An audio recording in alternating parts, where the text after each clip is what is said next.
Shalom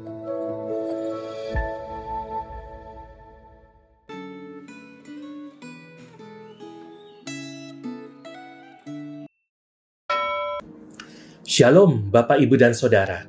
Hari ini kita akan belajar firman Tuhan dengan tema Pemimpin yang Sejati. Sebelum kita merenungkan firman Tuhan, mari kita berdoa. Ya Tuhan, pimpin dan sertailah perenungan kami. Kiranya firman-Mu memandu langkah hidup kami sepanjang hari ini. Dalam nama Tuhan Yesus kami berdoa. Amin. Firman Tuhan hari ini diambil dari Lukas pasal 22, ayat 14 sampai ayat 38. Tetapi kita hanya akan membaca dari ayat 24 sampai ayat 27. Terjadilah juga pertengkaran di antara para rasul mengenai siapa yang dapat dianggap terbesar di antara mereka. Yesus berkata kepada mereka, "Raja-raja bangsa-bangsa memerintah rakyat mereka, dan orang-orang yang menjalankan kuasa atas mereka disebut pelindung-pelindung. Namun, kamu janganlah demikian. Yang terbesar di antara kamu hendaklah menjadi seperti yang paling muda, dan pemimpin menjadi seperti pelayan. Sebab, siapakah yang lebih besar, yang duduk makan atau yang melayani? Bukankah dia yang duduk makan? Namun aku ada di tengah-tengah kamu sebagai pelayan." Saudara yang dikasihi oleh Tuhan, konsep kepemimpinan Kristen berbeda dengan konsep umum yang ada di masyarakat. Konsep kepemimpinan yang umum adalah memimpin dengan memperebutkan kekuasaan untuk memerintah orang lain. Jadi sang pemimpin hanya mengawasi, mengatur, dan bila perlu menjatuhkan hukuman untuk memaksakan agar para pengikut merasa takut dan kehendak sang pemimpin terlaksana. Akan tetapi, pemimpin Kristen seharusnya tidak seperti itu. Pemimpin Kristen harus memperhatikan dan meniru cara Kristus memimpin. Tuhan Yesus memimpin dengan menjadi teladan dalam hal berkorban dan melayani. Dia berdiri di depan saat bahaya menghadang, tetapi dia mengambil posisi sebagai pelayan saat para muridnya berebut posisi yang dianggap terhormat. Bacaan Alkitab hari ini menggambarkan suasana Paskah terakhir yang dirayakan oleh Yesus Kristus bersama para muridnya menjelang ia ditangkap dan disalibkan.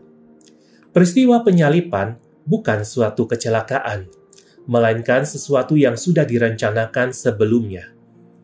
Perjamuan Paskah yang merupakan perayaan untuk memperingati keluarnya bangsa Israel dari tanah Mesir, diubah maknanya menjadi peringatan akan kematian Kristus di kayu salib. Dalam perjamuan itu, Kristus hanya membeberkan niat Yudas yang akan menjadi pengkhianat. Tetapi Yudas tidak diusir atau dihukum. Secara manusiawi, pembeberan niat busuk itu bisa dipandang sebagai peringatan terakhir bagi Yudas. Sayang, Yudas keras kepala dan meneruskan niatnya, sehingga ia mendatangkan hukuman bagi dirinya sendiri. Dan sekarang, ia bisa disebut sebagai Yudas si pengkhianat.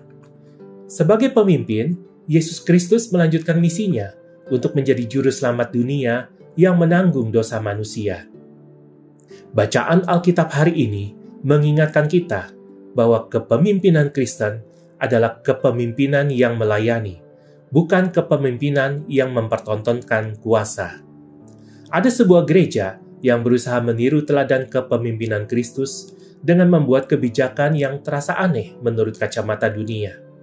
Gereja itu menetapkan bahwa para pemimpin dan aktivis gereja harus parkir di tempat yang jauh dari ruang ibadah, supaya tempat terbaik, yaitu tempat terdekat dari ruang ibadah, bisa disediakan bagi para pengunjung baru. Apakah Anda seorang pemimpin?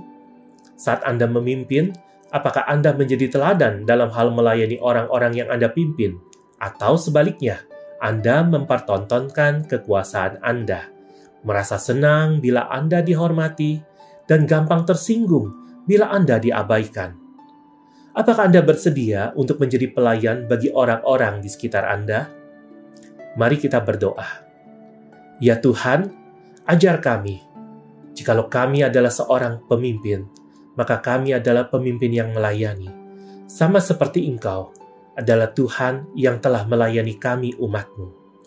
Tolonglah kami Tuhan, supaya kami bisa menjadi teladan yang baik dan menunjukkan kasih kepada sesama. Tolonglah kami untuk melayani seperti Engkau telah melayani kami. Pimpin sertai hidup kami sepanjang hari ini. Di dalam nama Tuhan Yesus kami berdoa. Amin.